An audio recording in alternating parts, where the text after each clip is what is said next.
तो भाई आज की वीडियो में एक्जैक्टली वही बात करने वाले हैं जो अपने वीडियो के थंबनेल और वीडियो के टाइटल को देखिए। तो आपको पता है भाई आईपीएस पीओ के एग्ज़ाम में भाई कुछ ही समय बाकी, एक दो दिन और बाकी हैं। ठीक है, 23 और 24 को आपका एग्ज़ाम लगा हुआ है।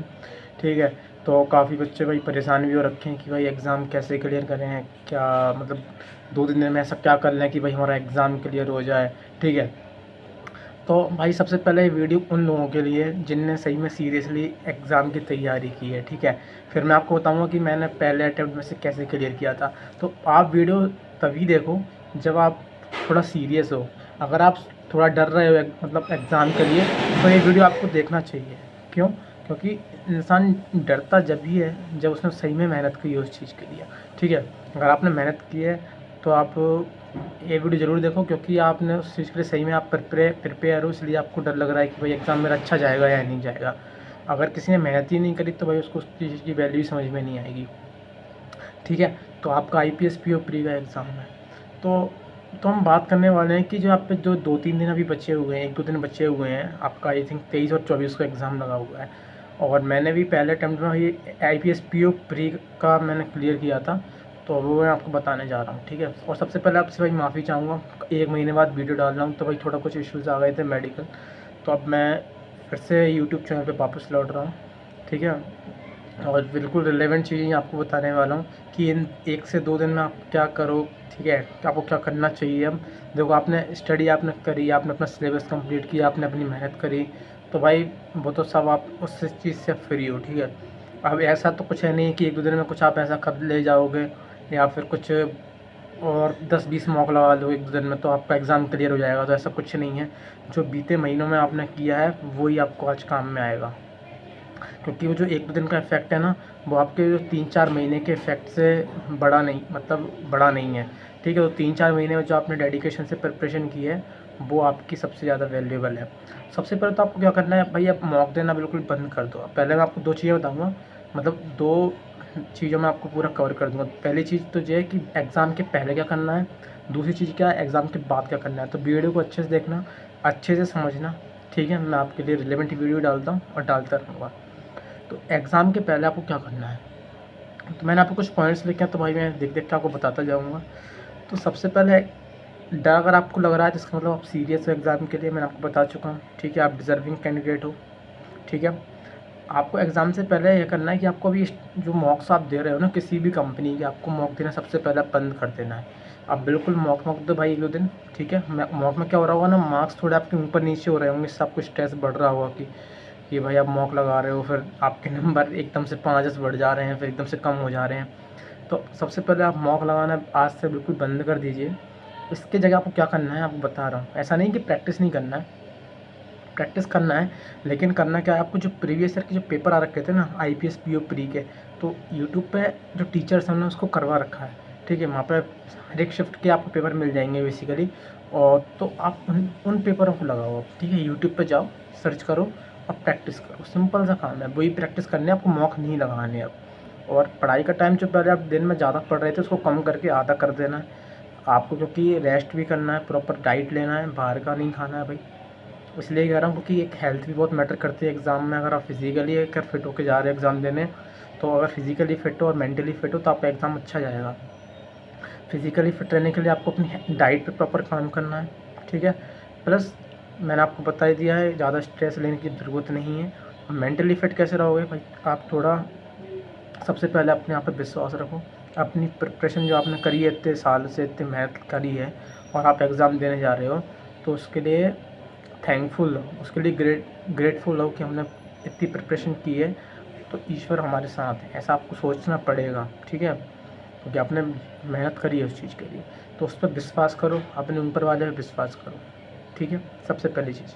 और थोड़ा सा प्राणायाम मेडिटेशन 10-20 मिनट करो, जिससे क्या होता है भाई थोड़ा माइंड को रिलीफ मिलता है। अभी आपके दिमाग में यही चल रहा होगा कि एग्ज़ाम कैसा जाने वाला है, अभी क्या होने वाला है 2 दिन बाद, तो सबसे खिचड़ी दिमाग में पक रही होगी, मॉक में इतने नंबर आ रहे हैं, हाँ एग्ज़ाम में क्या होगा, बंद तो नहीं पड़ जाएगा सिस्टम। ठीक है, तो सबसे पहली बात तो भाई जो नियति में लिखा है वो तो होके रहेगा, उससे आप बदल नहीं सकते।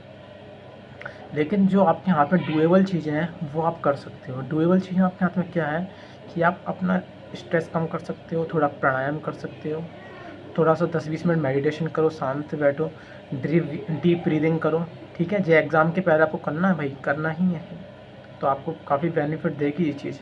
प्लस आपको अपनी डाइट प्रॉपर मेंटेन करना है, बाहर का नहीं खाना है, ठीक है, जिससे क्या हुआ, आप फिज़िकली और मेंटली फिट होकर एग्ज़ाम देने के लिए आप जाओगे, ठीक है। और क्या है, मैं आपको बताई थी कि भाई लास्ट ईयर के जो क्वेश्चंस मतलब पेपर आए थे, तो अब यूट्यूब पे आप सर्च कर लो IPS PO प्री के, तो आप उनको ही प्रैक्टिस करो, क्योंकि वो एज़ कम्पेयर टू मॉक्स उनका लेवल थोड़ा कम रहता है एक्चुअल एग्ज़ाम का, तो आपको रिलेवेंसी समझ में आ जाएगी उस चीज़ की, ठीक है। इसके अलावा मैं आपको बता ही दिया है। अब हम बात करते हैं कि एग्ज़ाम में जाने के बाद क्या करना है। देखो, स्ट्रेस कब होता है, जब हम पहले से ही प्री रेडी होते हैं किसी चीज़ के लिए।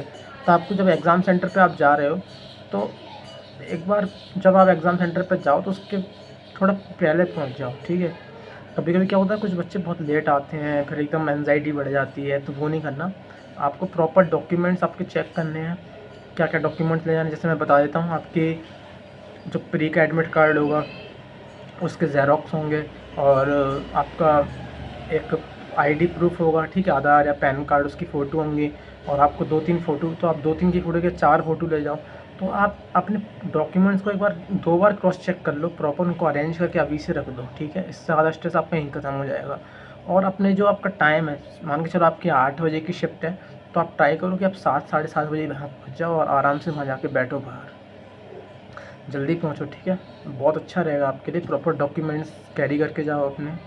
तो आपके क्या होता है, इन चीज़ों से आपका स्ट्रेस कम होता है। अब जब आप अंदर पहुंच जाओ तो आपका बायोमेट्रिक प्रॉपर्ली हो जाएगा। फिर आप वहाँ पर जो आपकी टेबल होती है जहाँ एग्ज़ाम होता है, वहाँ पे आप बैठोगे, तो वहाँ पर आपको ज़्यादा इधर-उधर नहीं देखना है, क्योंकि आप देखोगे ना तो बच्चे बहुत स्ट्रेस में बैठे रहते हैं। तो वैसा जैसा माहौल होता है, तो आपका भी वैसे ही दिमाग हो जाता है। तो ट्राई करना है कि अपने में रहो जितना हो सके, भगवान का नाम लेते रहो, हेड डाउन करके बैठ जाओ, जैसे स्कूल में बैठते थे हेड डाउन करके, ऐसे ही वहाँ पर बैठ जाओ हेड डाउन करके, ठीक है।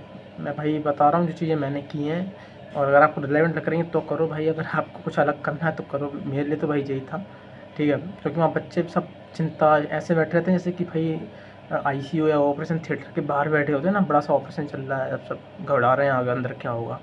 तो वैसा सीन नहीं करना है, प्रॉपर जाके चिल बैठो वहाँ पे, पानी की बोतल कैरी करके जाओ। पानी पीने से क्या होता है, दिमाग शांत होता है। डीप ब्रीदिंग करना है, गहरी सांस लेना है, 4 सेकंड तक होल्ड करना है, और फिर सांस छोड़ना है। तो इससे माइंड आपका शांत होगा बहुत ज़्यादा। प्रॉपर हाइड्रेशन मेंटेन करना है, डिहाइड्रेट नहीं रहना है, ठीक है। तो और हल्का नाश्ता करके भाई एग्ज़ाम जाओ, ज़्यादा भरपेट खा के मत जाओ एग्ज़ाम में, नहीं तो नींद आने लग जाएगी। तो ठीक है, तो आपको ये चीज़ें बेसिक चीज़ें हैं, काफ़ी बेसिक चीज़ें हैं, अगर इनका ध्यान रखोगे छोटी-छोटी चीज़ों का, तो एटलीस्ट आप फिज़िकली और मेंटली लेवल पर तैयार हो जाओगे। अब वो एक चीज़ तो वो होती है, आपने प्रिपरेशन की है, वो तो आपके काम में आनी ही आनी है, ठीक है, समझ गए। अब जब आपका एग्ज़ाम स्टार्ट हो जाए, तो सबसे पहली बात, जो इंस्ट्रक्शंस ऊपर से आते हैं, जो इन्विजिलेटर देते हैं, इंस्ट्रक्शंस को पूरा फॉलो करो। जैसे बोलते हैं कि साइन इन करना है, ऐसा करना है, और कुछ दिक्कत आ रही है तो आप प्रॉपर उनसे बात करो, ठीक है। इंस्ट्रक्शंस फॉलो करो, और पैनिक बिल्कुल नहीं करना है, प्रॉपर सब सही सिस्टम रहता है, ठीक है। पहले विश्वास करके जाओ, चीज़ें पहले से काफ़ी बेटर हो चुकी हैं, ठीक है। कभी-कभी इश्यूज़ आ जाते हैं छोटे-मोटे, ठीक है। और जब आप जो स्क्रीन पर बैठोगे ना, तो वहाँ पे एक माउस रहता है ना, तो उस माउस की जो वो होती है ड्रैग मूवमेंट, वो चेक कर लेना आप थोड़ा उसे, ठीक है। तो आपको एक अंदाज़ा लग जाएगा, कुछ प्रॉब्लम आई तो आप तुरंत चेंज करवा सकते हो उसे। वो चीज़ें आप चेक कर लो। जो आपका मॉनिटर है जिस पे आपका एग्ज़ाम चलेगा ना, उसको भी एक बार चेक कर लेना, उसमें कुछ गंदगी तो नहीं है, क्योंकि अब बच्चे कुछ इंक डाल के चले जाते हैं, पेन से उसे स्क्रैच कर देते हैं, तो वो दिखता नहीं, तो आपको दिक्कत आती है, विजिबिलिटी में प्रॉब्लम आती है। तो उस चीज़ को आप पहले चेक कर लो, अगर कुछ गंदगी वहाँ दिख रही है, इंक लगी हुई है, तो उसे आप साफ़ करवा लो, क्योंकि मेरे साथ ऐसा हो चुका है एक बार। तो चीज़ें आप पहले से कर लोगे तो आपके लिए अच्छा रहेगा। इसलिए बोलता हूँ पहले पहुँचो एग्ज़ाम से, तो आप काफ़ी, आपकी एंग्ज़ायटी वैसे ही कम हो जाएगी।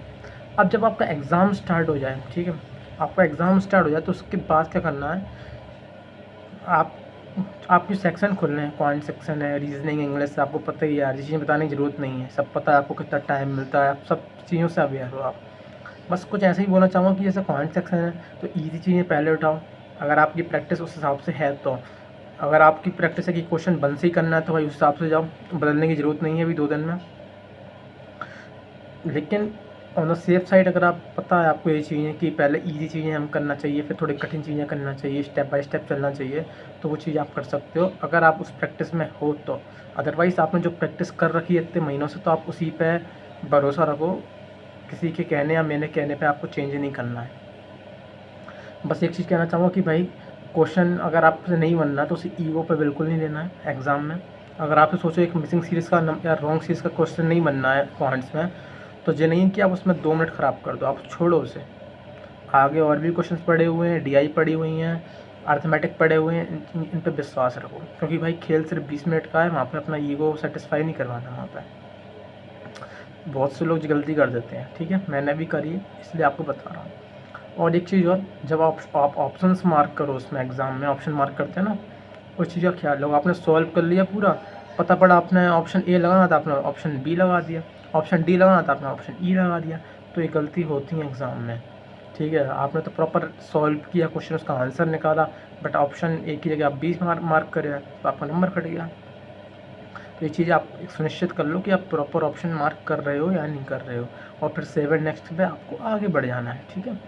और एक चीज़, एक डाउट और बच्चों का आता है कि भाई वहाँ पे सिस्टम स्लो हो जाता है, तो भाई वो सबके साथ होता है। जो सिस्टम होता है ना जहाँ पे एग्ज़ाम देते हो, तो उनका थोड़ा स्लो ही रहता है वो, क्योंकि बहुत बच्चे एग्ज़ाम दे रहे होते हैं समय पे। तो आपको विश्वास रखना है कि भाई सबके साथ हो रहा है, तो वो चीज़ तो वैसे ही नेग्लिजिबल है, ठीक है। 1 सेकंड का जो आप घर पे मॉक देते हो ना, तो उससे थोड़ा वो स्लो ही रहता है वहाँ का सिस्टम। थोड़ा आप टाइप करोगे तो 1 सेकंड 1-2 सेकंड बाद अगला आएगा, तो वो चीज़ नॉर्मल है, ठीक है। उसको ज़्यादा कोई प्रॉब्लम वाली चीज़ है नहीं है। एक चीज़ और बताना चाहूँगा, आखिरी चीज़, इंग्लिश में नेगेटिव मार्किंग बिल्कुल नहीं करना है भाई।